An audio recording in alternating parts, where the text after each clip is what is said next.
बिस्मिल्लाहिर्रहमानिर्रहीम। अस्सलामु अलैकुम रहमतुल्लाहि व बरकातुहू। लाखों करोड़ों दुरूद सलाम नबी करीम सल्लल्लाहु अलैहि वसल्लम पर और आपकी आल पर। हमने बेटा शेर मोहम्मद चौधरी साहब की किताब इंट्रोडक्शन टू स्टैटिस्टिकल थ्योरी में चैप्टर 6 की एक्सरसाइज को सॉल्व कर ली है। आज हम जो यूनिवर्सिटी के पुराने पेपर्स हैं उनमें जो प्रोबेबिलिटी के क्वेश्चंस आए हैं उनको सॉल्व करने जा रहे हैं। हमारा पहला क्वेश्चन है, an urn contain 4 balls which are known to be either all white or 2 white 2 black. A ball is drawn at random and found to be white. What is the probability that all balls are white? बड़ा tricky सा question है। अब यहाँ पर बेटा जो आपको situation दी गई है वो ये कि डिब्बे के अंदर बॉल जो है वो 4 हैं। अब 4 बॉल हैं तो उन चारों की जो पोजीशन है वो इस तरह है कि या तो चारों ही वाइट हैं। हम फ़र्ज़ करते हैं एक केस है कि चारों ही बॉल वाइट हैं, ब्लैक कलर का कोई नहीं है, टोटल हो गए 4। दूसरा केस है कि 2 वाइट हैं और 2 ब्लैक हैं, 2 वाइट 2 ब्लैक, टोटल फिर 4 हैं। कहते हैं कि आपने जो बॉल निकाला है अगर वो वाइट है तो फिर क्या प्रोबेबिलिटी है कि वो उस सिचुएशन से या उस केस से निकला है जहाँ पर सारी वाइट है। अब ये देखें बेटा कि 2 केसेस हैं, दोनों केसेस के सिलेक्ट होने के चांसेस जो हैं ये 1/2 हैं। Probability of A, probability of B. अब अगर केसेस 3 होती तो प्रोबेबिलिटी 1/3, 4 होती तो प्रोबेबिलिटी 1/4 होना था। W हमने एक कीवर्ड बनाया, सिलेक्टेड बॉल इज़ वाइट। अब बेटा देखो कि अगर वाइट आता है और वो ए केस का है तो ये हो गया 4/4। वाइट आता है और वो बी केस का है तो ये हो गया 2/4।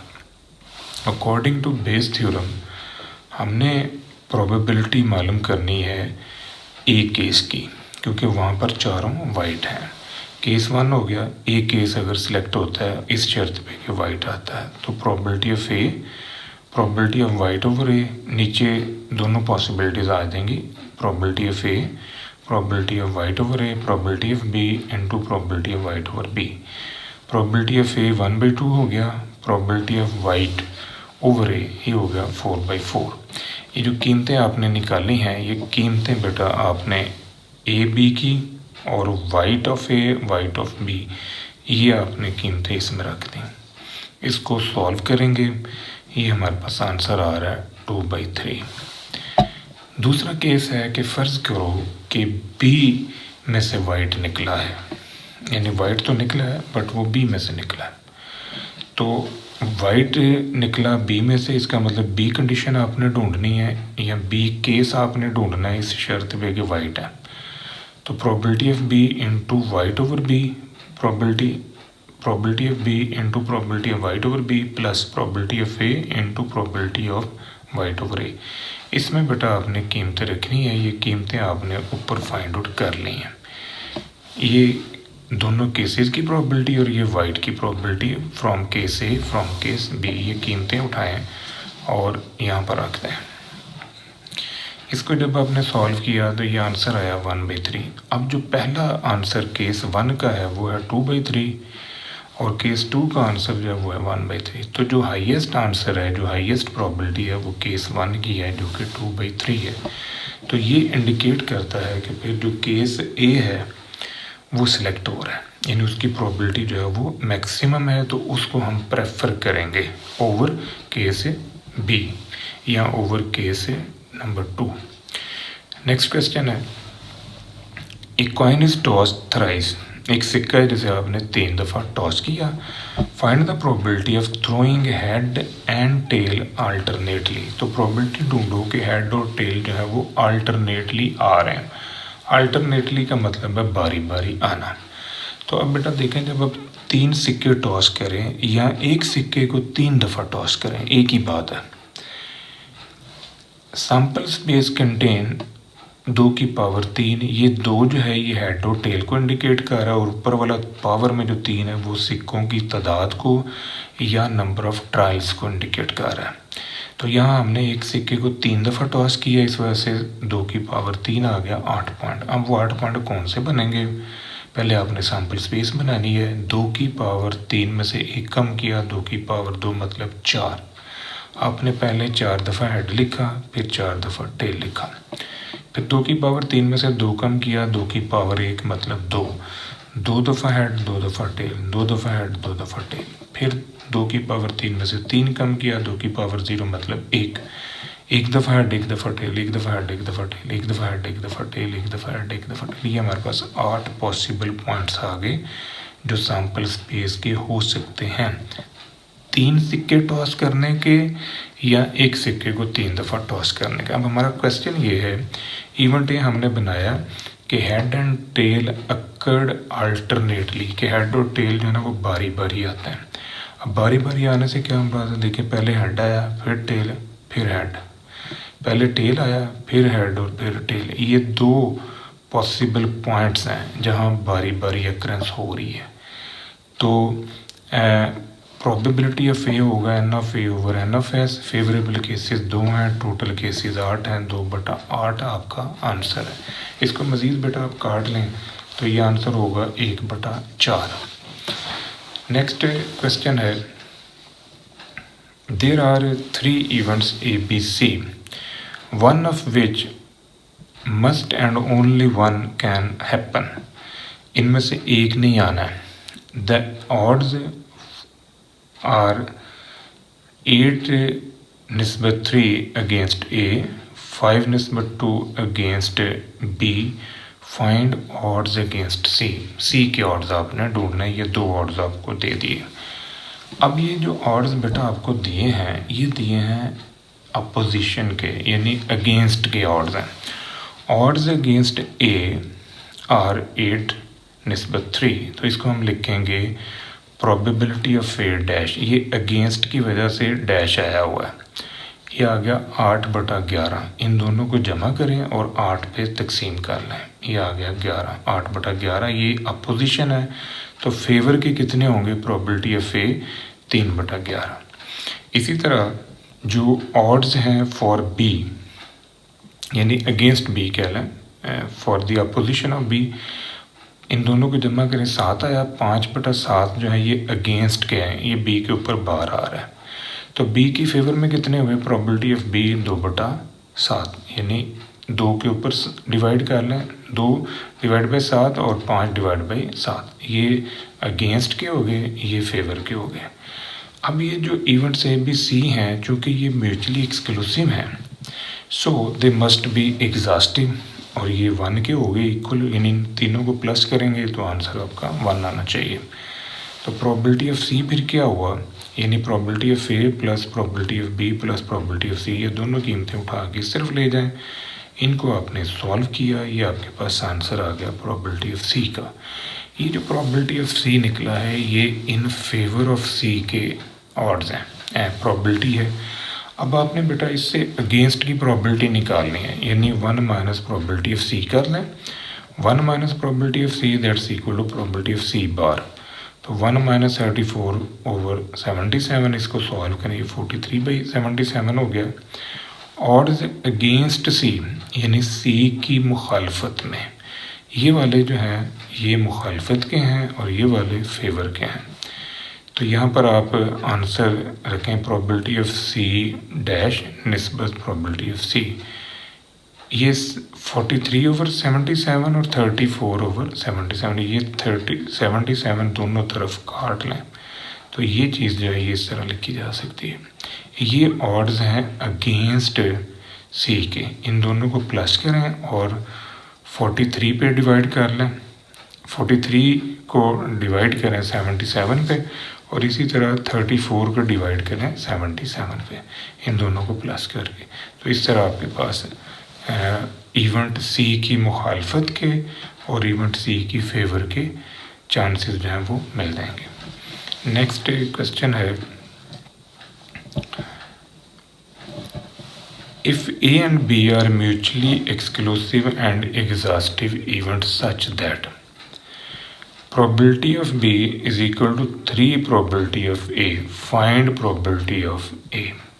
अब यहाँ पर जो चीज़ आपको दी गई है वो ये है कि जो प्रोबेबिलिटी बी है ये 3 गुना है प्रोबेबिलिटी ऑफ ए का, यानी ए के जो आने के चांसेस हैं अगर 1 है, मतलब ये ए की फेवर में चांस है तो बी की फेवर में 3 है।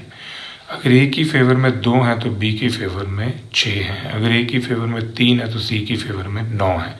यानी यहाँ पर जो प्रपोर्शन है वो 1:3 का है। तो हम ये लिख सकते हैं probability of A union B is equal to probability of S. उसकी वजह यह है कि ए यूनियन बी जो है ये म्यूचुअली एक्सक्लूसिव होने की वजह से ये एग्जॉस्टिव भी हैं। As a and B are mutually exclusive and exhaustive, so इनका जो यूनियन है वो एस के इक्वल होगा। तो इसके ऊपर प्रोबेबिलिटी लगाएंगे तो टोटल प्रोबेबिलिटी 1 हो जाएगी। ये यूनियन की वजह से प्लस हो गया probability of A plus probability of B. अब प्रोबेबिलिटी ऑफ बी जो है ये इक्वल टू है 3 प्रोबेबिलिटी ऑफ ए। इसकी जगह पर ये रखें 3 प्रोबेबिलिटी ऑफ ए, इनको प्लस करें, ये आ गया 4 प्रोबेबिलिटी ऑफ ए। तो ए की प्रोबेबिलिटी फिर क्या होगी 1/4। अब ये जो ए की प्रोबेबिलिटी है अगर ये आप यहाँ पर रख दें तो फिर बी की प्रोबेबिलिटी क्या आ जाएगी 3/4। ये आपने निकालना है, यानी 1:3 की रेशो से ये हमारे पास इनके चांसेस जो हैं ए और बी के जीतने के आ जाएंगे। नेक्स्ट क्वेश्चन है बेटा, ए बॉक्स कंटेन 9 टिकट्स, उनके ऊपर नंबर लगा हुआ है 1 से लेके 9 तक। If 3 tickets are drawn without replacement from a box, find the probability they are alternately either odd even odd और इवन ऑड इवन। 9 टिकट्स हैं किसी बॉक्स के अंदर और उनमें से आपने 3 निकाली विदाउट रिप्लेसमेंट, यानी एक एक करके आपने 3 निकाली हैं और जो टिकट आपने एक दफ़ा निकाल ली उसे दोबारा बीच में नहीं डाला। कहता है क्या प्रोबेबिलिटी है या वो इस ऑर्डर में आ रही हैं या फिर वो इस ऑर्डर में आ रही हैं। तो ये देखें कि 9 में से ऑड नंबर के टिकट 5 हैं, इवन नंबर की 4 हैं, टोटल होगी 9। लेट कर लें a denote 3 tickets are alternately either odd even odd या इवन ऑड इवन। अब इस पे जब आप प्रोबेबिलिटी बेटा अप्लाई करोगे तो ये जो आर है ये प्लस में चला जाएगा, यानी इस पे प्रोबेबिलिटी लगाने से ये आर चला गया प्लस में। अब पहले प्रोबेबिलिटी निकलती है ऑड की, फिर प्रोबेबिलिटी निकलती है इवन की इस शर्त पे कि एक ऑड निकल चुकी है, फिर प्रोबेबिलिटी ऑड की निकली इस शर्त के ऊपर कि एक ऑड टिकट और एक इवन टिकट निकल चुकी हैं, प्लस प्रोबेबिलिटी ऑफ इवन, फिर प्रोबेबिलिटी ऑफ ऑड इस शर्त पे कि एक इवन नंबर का टिकट निकल चुका है, इनटू प्रोबेबिलिटी ऑफ इवन इस शर्त पे कि एक ऑड और एक इवन नंबर का टिकट निकल चुके हैं। अब देखें अगर पहला टिकट ऑड आता है तो ये हो गया 5/9, फिर दूसरा इवन आता है तो 4/8, यहाँ से एक कम हो जाएगा। फिर तीसरे नंबर पे फिर ऑड आता है तो ये एक ऑड पहले निकल चुका था, यहाँ रह गए 4, यहाँ से 2 कम हो चुके हैं क्योंकि एक ऑड और एक इवन पहले निकल चुके हैं, तो ये आ जाएगा 4/7। मज़ीद देखें इसमें पहले इवन आता है 4/9, फिर ऑड आता है 5/8, फिर इवन आता है 3/7, क्योंकि एक एक जो है ये कम होता जा रहा है। इनको सॉल्व करें, ये आपके पास जो है रिक्वायर्ड आंसर होगा। नेक्स्ट क्वेश्चन है, mister x draw ticket from a box containing 2 bad, 10 good and 5 very good tickets. If Mr. B draw the next ticket, what is the probability या what is the chances of better performance than Mr. X? यानी जो Mr. B है उसने दूसरे number पर ticket चुनी है, तो फिर क्या प्रोबेबिलिटी है कि मिस्टर बी ने अच्छी टिकट चुने हैं, यानी मिस्टर बी के जीतने के जो चांसेस हैं वो ज़्यादा हैं, बेस्ट परफॉर्मेंस जो है मिस्टर बी की है। अब यहाँ पर देखें कि जो बैड टिकट हैं वो 2 हैं, गुड 10 हैं और वेरी गुड टिकट जो है वो 5 हैं, टोटल होगी 17। मिस्टर बी की परफॉर्मेंस जो है ना वो बेटर आपने शो करनी है। मिस्टर बी की बेटर परफॉर्मेंस कैसे आएगी? अगर मिस्टर ए जो है वो बैड टिकट लेता है तो मिस्टर जो एक्स है अगर वो बैड टिकट जनरेट करता है तो दूसरा बंदा जो है वो गुड जनरेट करे। अगर पहला बंदा गुड जनरेट करता है तो दूसरा बंदा वेरी गुड जनरेट करे। अगर पहला बंदा बैड जनरेट करता है तो दूसरा वेरी गुड जनरेट करे। ये 3 पॉसिबिलिटीज़ हैं जिनकी मदद से जो मिस्टर बी है वो मिस्टर एक्स की निस्बत बेटर परफॉर्मेंस दे रहा है। ये B1 G1 B1 जो है ये मिस्टर एक्स की ड्राइंग है और 2 नंबर की जो ड्राइंग है वो मिस्टर बी की है। अब नोट करें बेटा, यहाँ कीमतें आपने रखनी है। अगर मिस्टर एक्स ने बैड टिकट निकाला है तो मिस्टर बी ने गुड निकाला, या मिस्टर एक्स ने गुड निकाला तो मिस्टर बी ने वेरी गुड निकाल लिया, या मिस्टर एक्स ने बैड निकाला और मिस्टर बी ने वेरी गुड टिकट निकाल लिया। अब इनको प्लस की सूरत में नीचे शिफ्ट कर लें, प्रोबेबिलिटी अप्लाई हुई है और जो है ये प्लस में चला गया। अब आपने इनकी कीमतें रखनी है, चूँकि ये जो रिज़ल्ट्स हैं ये विदाउट रिप्लेसमेंट हैं और एक एक करके हैं, इस वजह से इनको हम इस तरह ब्रेक करेंगे। Probability of B1 into probability of G1 over B1 plus probability of G1 into probability of G2 over VG, very good, VG stand for very good, VG2 over G1 plus probability of B1 into VG very good probability of VG over B1। अब यहाँ अगर पहले bad ticket आया तो 2/17 हो गया, फिर good आना चाहिए 10/16, एक कम हो गया। पहले अगर गुड आया तो 10/17 है तो फिर वेरी गुड आएगा 5/16 हो गया। पहले अगर बैड आता है तो 2/17 हो गया, फिर वेरी गुड आता है तो 5/16 हो गया। इनको आपने सॉल्व किया, सॉल्व करके ये आपके पास आंसर आ जाएगा। इनको ऊपर वाली रकमों को नीचे वाली अलग अलग मल्टीप्लाई करें, ये केस आ गया, इनका एलसीएम ले लें, ये पॉसिबिलिटी आपके पास आ जाए। ये था बेटा आज का हमारा लेक्चर। दुआ में याद रखिएगा, इंशाल्लाह अगली वीडियो के साथ फिर हाजिर होंगे। फ़ी अमान अल्लाह।